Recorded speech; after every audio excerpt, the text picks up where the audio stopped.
आसंतु बनेबा पोड़पिठा। चाउलटी को प्रथमे बाटी नबा। गोटे करेई रे सेथिरे किछि गुड़ आ पानी ढाली दे ताको भल भाबरे गोळेई नबा। सेथिरे जंतणी माने चाउल बटा को पकेई भल भाबरे गोळेई गोळेई दबा।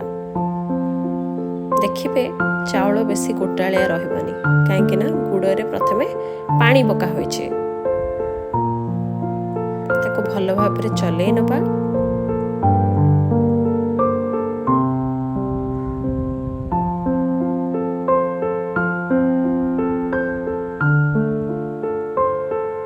सेथिरे टिके लूण पकई सेथिरे नड़िया चुन चुन करी काटी पकई दबा। देखो तो ये अलैच को कोटी नहीं छेची नहीं से अलैच को पकई दबा। ताको भल भाबरे एमिति चलाउथिबा जेपंत जंतणीटी पूरा पूरी न हो जाइछि। घिओ टिके पकई दबा। बारंबार एमती चलाउथिबे।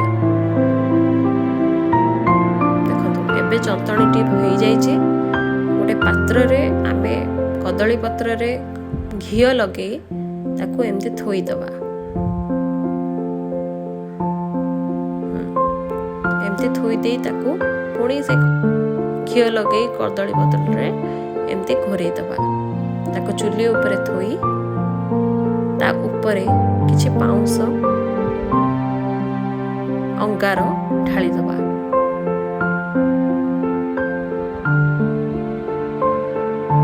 देखंतु एबे प्रायतः घंटाटे पर पोड़पिठा प्रस्तुत हो जाइछि। ताको भल भाबरे काटी निजे खांतु आ समस्त